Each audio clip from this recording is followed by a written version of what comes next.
మన ప్రభువైన యేసుక్రీస్తు నామంలో మీ అందరికీ నా హృదయపూర్వకమైన వందనాలు. దినమంతా నా ప్రభు మీకు తోడై ఉండి మిమ్మల్ని ఆశీర్వదించి దీవించి కాపాడునుగాక. పరిశుద్ధ గ్రంథములో నుండి యెహోషువ గ్రంథం 3వ అధ్యాయం 11వ వాక్యాన్ని నేను చదువుతూ ఉన్నాను. ఈ పరిశుద్ధ గ్రంథమైన బైబిల్ తెరచి చూడండి. జీవము గల దేవుడు మీ మధ్య నున్నాడనియు. నాయకుడైన యెహోషువ ప్రజలందరితో ఒక శ్రేష్టమైన మాట చెప్తున్నారు. దేవుని పేరు పెట్టబడిన ప్రజలు వాగ్దాన దేశంలోనికి బయలుదేరి వస్తున్నారు. ఆటంకాలు ఆటుపోట్లు అన్నీ దాటుకుంటూ వచ్చారండి.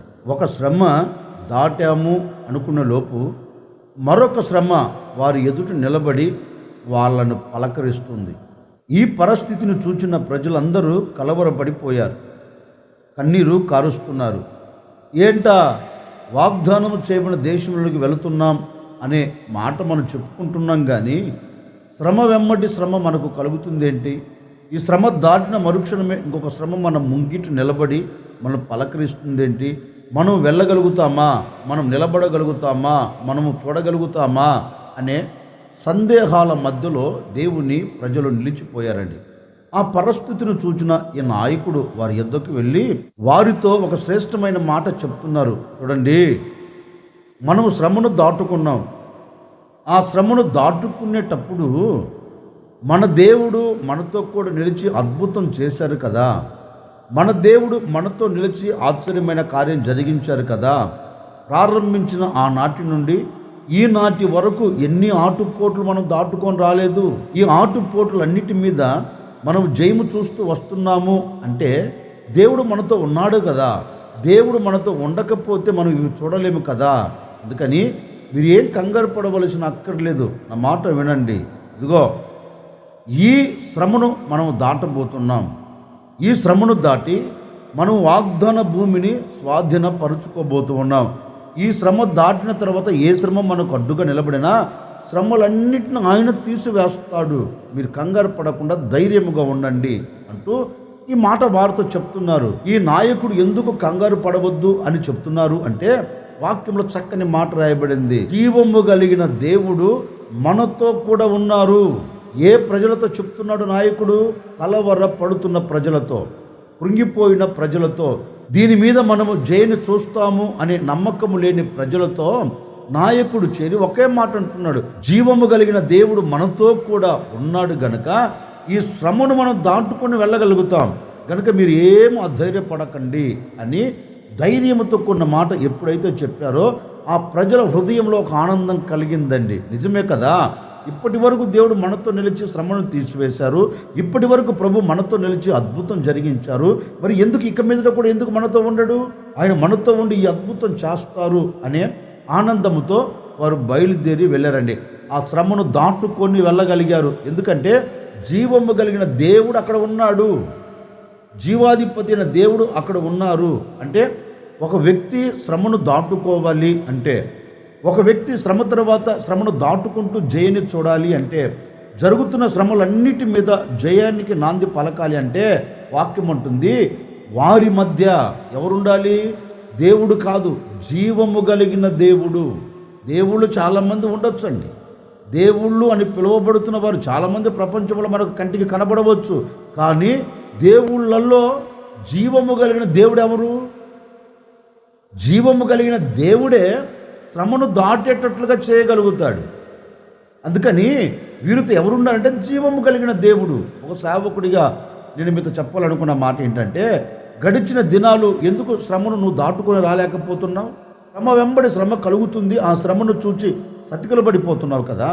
ఈ శ్రమ మీద నీకు జయం కలగక, ఈ శ్రమ మీద నీకు అపజయం కలుగుతూ, శ్రమ నిన్ను వంగదీస్తుంటే, శ్రమ కన్నీరు కార్చేటట్లుగా చేస్తుంటే, శ్రమ ఆపదల మధ్యలోనికి నేను తీసుకుని వెళుతుంటే దానిని చూచి కలవరపడుతూ ఇక నేను ఏమి చెయ్యలేను అని నిస్సాయిస్థితిలో పడిపోతూ వచ్చావు కదా. ఎందుకని కారణం అంటే నీ మధ్య జీవము కలిగిన దేవుడు లేడు. నీ మధ్య జీవము కలిగిన దేవుడు కానీ ఉండింటే నీకు కలుగుతున్న ప్రతి శ్రమ మీద నీకేం కలుగుతుంది? జయం కలుగుతుంది.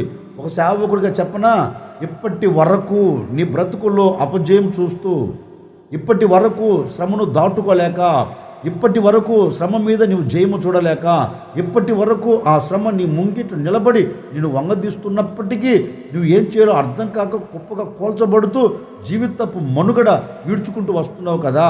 సేవకుడిగా చెప్తున్నానండి, ఈ దినము నుండి, ఈ క్షణము నుండి నా దేవుడు నీ మధ్య ఉండగలిగితే, నా దేవుడు నీ మధ్య నిలిచి ఉండగలిగితే నీ శ్రమలన్నిటికీ ముగింపు కలగబోతూ ఉంది.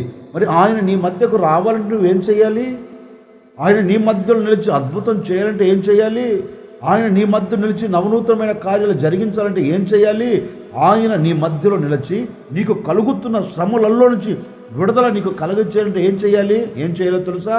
నిన్ను నీవు పరిశుద్ధపరుచుకోవాలి, నిన్ను నీవు పవిత్రపరుచుకోవాలి. ఎందుకంటే నేను ప్రకటించే దేవుడు ఎవరు అంటే అపవిత్రమైన వాడు కాదు. నేను ప్రకటించే దేవుడు ఎవరు అంటే పరిశుద్ధతలో మహనీయుడు, పరిశుద్ధతకు నాంది పలకగలిగిన వాడు. ప్రపంచములో ఆయనకు కలిగిన పరిశుద్ధ ప్రపంచం ఎవరికి లేదు. ఆయన మూలంగానే ప్రపంచానికి పరిశుద్ధత కలుగుతుంది. అందుకే వాక్యం చెప్తుంది కదా, నేను పరిశుద్ధుడై ఉండినట్లుగా మీరును పరిశుద్ధులై ఉండండి. అంటే దేవుడెవరు? పరిశుద్ధత కలిగిన వాడు. దేవుడెవరు? పరిశుద్ధతకు నాంది పలకగలిగిన వాడు, పరిశుద్ధతను స్థాపించగలిగిన వాడు. ఆయన అంటాడు కదా, నాలో పాపమున్నదని మీలో ఎవరైనా నిరూపించగలరా అంటే ఆయన పాపము లేని పరిశుద్ధుడు. చూపులో కానీ, మాటలో కానీ, నడకలో కానీ, పడకలో కానీ, వస్త్రధారణలో కానీ, ఒక్క మాటలో చెప్పాలంటే అరికాలు మొదలుకొని నడినెత్తు వరకు అణువున ప్రతి పరమాణువున మనం భూతద్దం పెట్టి వెతికినా నేను ప్రకటించే యేసు క్రీస్తులో ఏ పాపము కంటికి కనపడదండి. అంతటి పరిశుద్ధుడు. ప్రపంచానికి సవాలు చేశాడు, ప్రపంచముతోనే సవాలు చేసి మాట్లాడాడు. నాలో పాపం ఉన్నదని మీరు ఎవడైనా చెప్పగలడా? ప్రపంచం యేసు ఎదుట మౌనమైపోయింది. పాపం లేని పరిశుద్ధుడు గనక ప్రపంచం నోటి మీద వేలేసుకుందండి.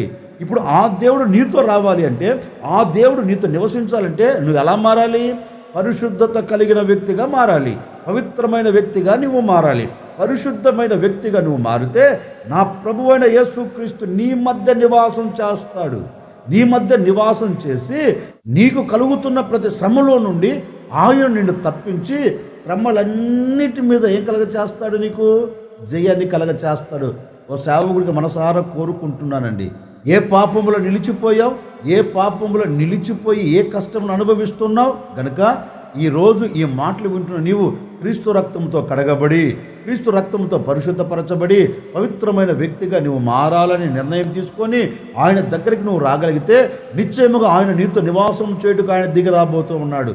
ఆయన నీతో నివాసము చేసి, ఆయన నీతో నిలిచి నీలో ఉన్న అపవిత్రతను తీసివేసి ఆయన నీ పట్ల అద్భుతమైన కార్యం జరిగిస్తాడు. ఓ సేవకుడు కోరుకుంటున్నానండి, ఈ దినము నుండి నువ్వు దేవుని వైపు తిరగగలిగితే, ఈ దినము నుండి నువ్వు దేవుని మీద ఆధారపడి నీవు ఆయనను పిలవగలిగితే, నిన్ను నువ్వు పరిశుద్ధపరుచుకొని, నిన్ను నువ్వు పవిత్రపరుచుకొని పరిశుద్ధుడైన దేవుని నువ్వు ఆహ్వానించగలిగితే నిశ్చయముగా వాక్యం చెప్తుందండి, నేను మీతో నివసించి, నేను మీలో నివసించి మీకు కలిగిన శ్రమలన్నిటినీ నిన్ను నీవు పరిశుద్ధపరుచుకొని యేసయ్యను ఆహ్వానించగలిగితే యేసుక్రీస్తు నీతో నిలిచి నిన్ను వెంటాడుతున్న ఏ శ్రమైనా, నీవు దాటలేని ఏ శ్రమైనా, నీ ముంగిటి నిలబడి కలవరపెడుతున్న ఏ శ్రమైనా నా దేవుడు వాటన్నిటి మీద నీకు జయమును కలగ చేయబోతూ ఉన్నారు.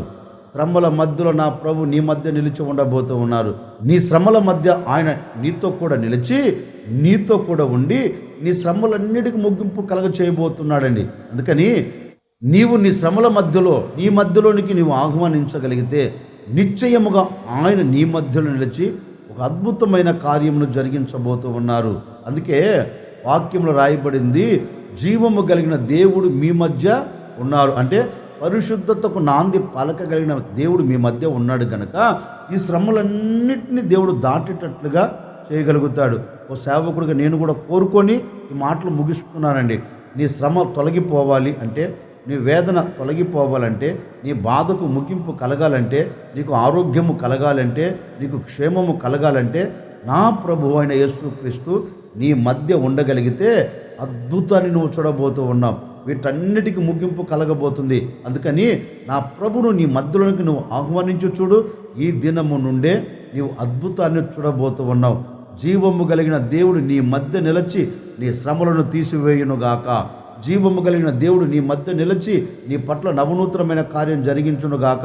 ఇప్పటి వరకు దాటలేను అనుకున్న ఆ శ్రమను నీవు దాటేటట్లుగా, నీకు విజయం కలగచేయునట్లుగా నా దేవుడు మీతో కూడా ఉండునుగాక. ఈరోజు విశ్వసించి ప్రార్థన చేసుకోండి. జీవము కలిగిన దేవుడు మీతో కూడా ఉండబోతూ ఉన్నాడు. ఉన్న దేవుడు మీ పట్ల అద్భుతం చేయబోతూ ఉన్నారు. కనుక విశ్వసించి, అయ్యా నీవు నా మధ్య నిలిచి నా కుటుంబాన్ని కట్టు, నా కుటుంబపు మధ్యలో నిలిచి నన్ను ఆశీర్వదించవా, నన్ను దీవెనకరంగా మార్చవా, నా కుటుంబానికి నెమ్మదిని, సమాధానాన్ని, సంతోషాన్ని కలగచేయవా అని కోరుకోనండి. నా ప్రభు అయిన యేసుక్రీస్తు తప్పక మిమ్మల్ని విడిచిపెట్టకుండా, మీకు దూరం కాకుండా ఆయన మీ మధ్యలో నివాసం చేయబోతూ ఉన్నాడు. ఆయన మీ మధ్యలో నిలిచి మీ పట్ల నవనూతనమైన కార్యాలు జరిగించబోతూ ఉన్నారు. గనక మీ మధ్యలోనికి వచ్చినట్లుగా మిమ్మల్ని మీరు పరిశుద్ధపరుచుకొని నా ప్రభువును ఆహ్వానించండి.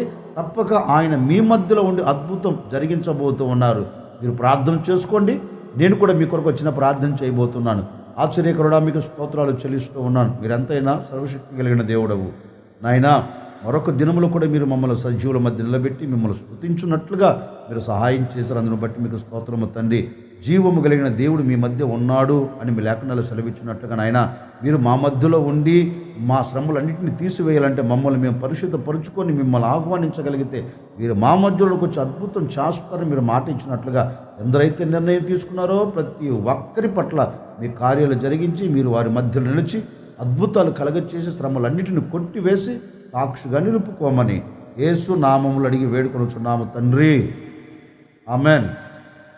దినమంతా నా ప్రభు మీ మధ్యలో నిలిచి మీ పట్ల అద్భుతమైన కార్యాలు, ఆశ్చర్యమైన కార్యాలు జరిగించునుగాక.